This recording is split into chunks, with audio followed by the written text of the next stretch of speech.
Back by popular demand, the single stand book light. Here we have just your regular old C stands. I'm gonna double bag this one because you know what? You gotta play it safe. Next thing, I'm gonna grab this big 7-foot umbrella, open this bad boy up, click it in, and then it's going to slide in right here. Next thing I'm going to do is grab my light, which is the Godox P600R Hard P4. It's gonna fire right up. It has a great beam angle of 55 degrees, which is awesome. And now we have this going into here. We need diffusion. Let's just go ahead and bring this bad boy down, and we have our single stand book light. If you wanna see some results with my FX6s or wanna see the complete build out, well, let's get into it. Just in case you're new to the channel, I'm Peter Mokri, a Dallas-based DP and gaffer. Let's get straight into this single stand book light build. So get a high quality C-stand. Do not go with a cheap one you find on Amazon because I doubt that they're safe, but if it's your choice,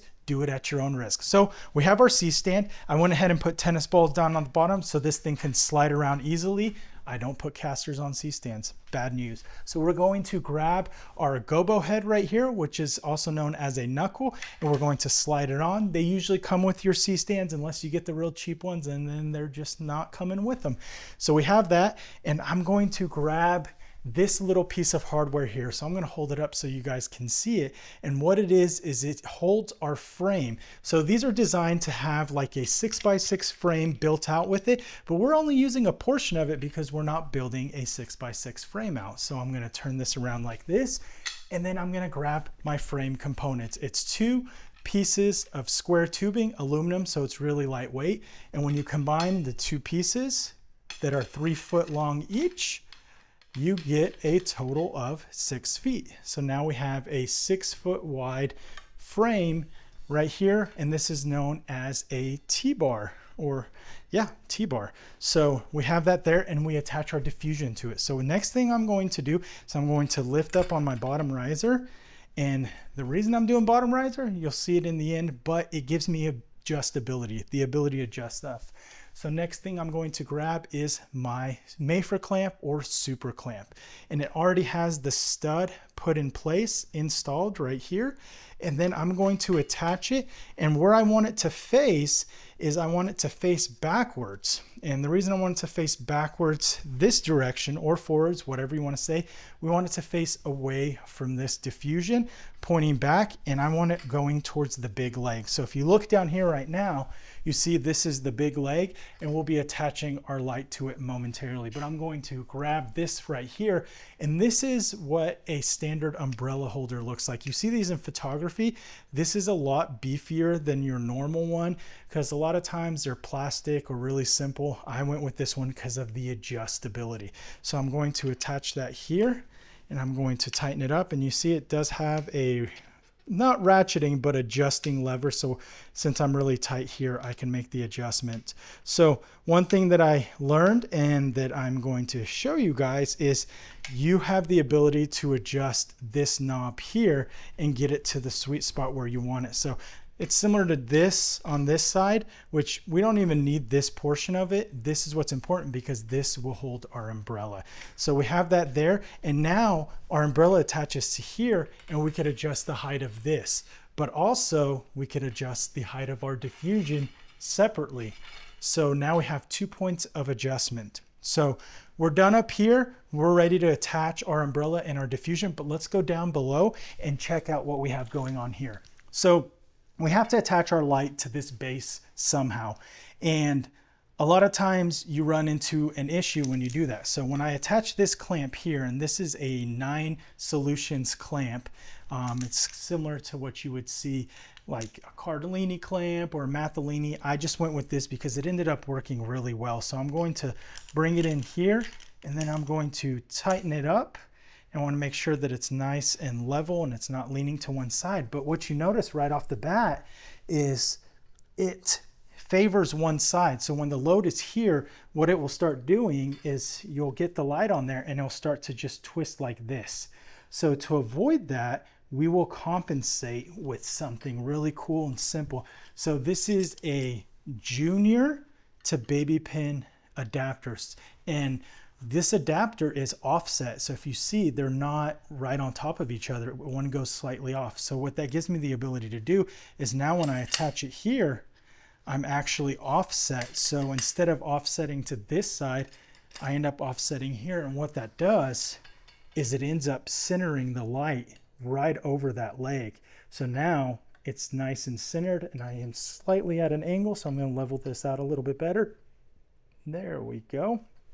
So now when we attach the light, the load and weight and pin of the light comes down to the center of this versus on one side and rotating it. So let's go ahead and attach the light. But first off, we're going to add some sandbags or actually shot bags. These are canvas grip shot bags. What's really cool is even on this short leg, when I put this bag on, it doesn't touch the ground. So that's really nice. So I'm double bagging it. These are 20 pounds each, giving us 40 pounds. Quick disclaimer, Godox did send me this light in exchange for a video, but all the opinions and views expressed in this video are my own.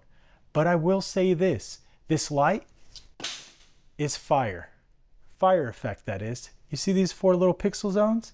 Gives you a realistic fire look. Let's talk about the light we're going to use. So I'm using something that maybe you haven't seen or maybe you didn't think of using before for a book light. So normally you'd be using one of your cob lights, your point source lights, because that's one of the most common lights that a lot of us use.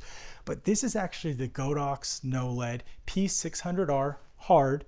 And why is it called a hard? Well, it is actually a hard light, so it's very similar to your point source light. But what's really different about this one compared to others in the same kind of lineup that you see from competitors is this has a 55-degree beam angle, meaning it is very wide.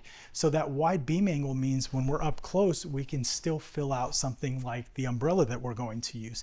Now, it has a lot of great features, but I have the option of having this light hard, or if I change my mind or want a different look and want to soften it, you could actually put a diffusion on the front of it. So you do have those options. With 600 watts as well, that is a lot of light that we have the ability to keep diffusing to soften it as much as we needed.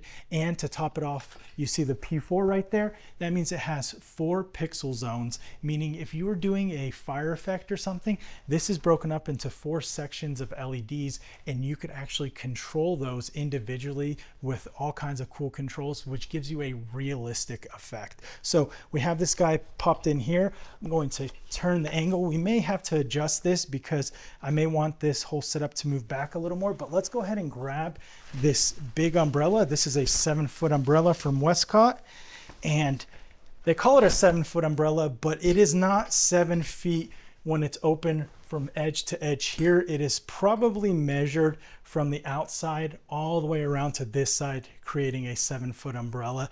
So some people may feel a little bamboozled by that, but just want to let you know. So I do have the ability to move this light back if I need to move it back some more, or I could leave it exactly where it's at. I'm liking where it's landing. And now if I need to go up to the ceiling a little bit more, what I can do is move that bottom riser, and that umbrella goes up to the ceiling if I need it to go that high. And my diffusion is fully adjustable as well, so I can make sure that it doesn't let that umbrella peek through when I drop the diffusion. So we'll add the diffusion, we'll do some tests, we'll get the FX6s fired up, and we'll show you the results with a hard source bouncing.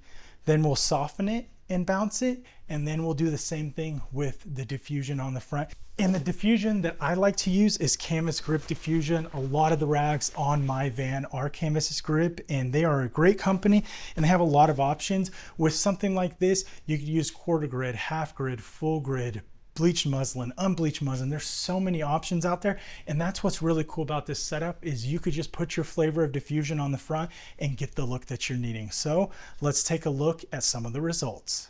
The comment section is ready for you. So is this BookLight setup a gimmick, or would you use it on your next set? Let me know down below. Let's go ahead and run through the different setups that you can do with this, whether you're running just the hard light like it is now through the 7-foot umbrella, or you're adding diffusion to the light, or even the front diffusion, making it a book light and not just a bounce light. Let's run through those. The specs will be right under the images, so you know exactly the output we have and the camera settings. Let's add the optional diffusion to the light.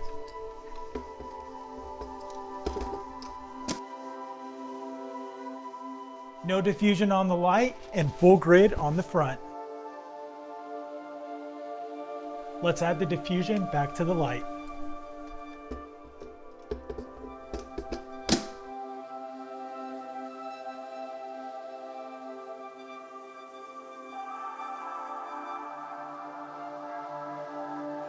The more you diffuse, the more output you need. We're diffusing on the light itself. We're diffusing by bouncing it, and then we're diffusing it with the big diffusion out front. Now we're still getting quite a bit of output with this 600 watt light. I actually had to turn on the ND in camera to show you what it looks like when this is set to 100%. We're at 1/4 ND, and you could see we're getting information outside of the windows, which is great. Now, what could you do to get more output out of this? Well, you could remove that little diffusion panel that's on the light itself. Now that's brighter. Or you could go with the big brother to this light and actually get the 1200 watt version, which is amazing.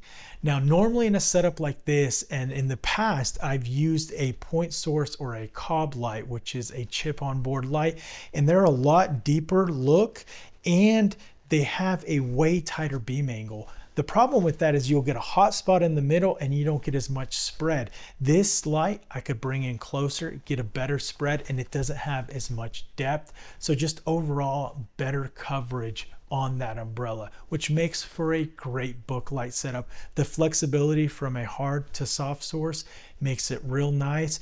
Everything's compact. The ballast is not separate. It's built into the light, so you just have the power cable to deal with. So overall, I think this is going to be a crucial part of my kit because, well, you know what? It's my BookLight light, I guess. Let's call it the BookLight light. But it's going to be my go-to, and it has a lot of other great features like CRMX, DMX, all those goodies that you expect from the NOLED series.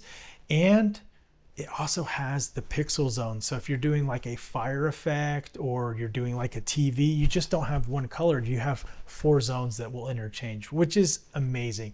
So I'll have all the details down below for this whole build, everything, the light itself. Let me know what you think overall of the looks, which is your favorite, comment down below. And if you like supporting the channel and want to see more content like this, hit the subscribe button, give us a like, and as always, YouTube says, click on all this random crap or else. All right, we'll see you on the next one.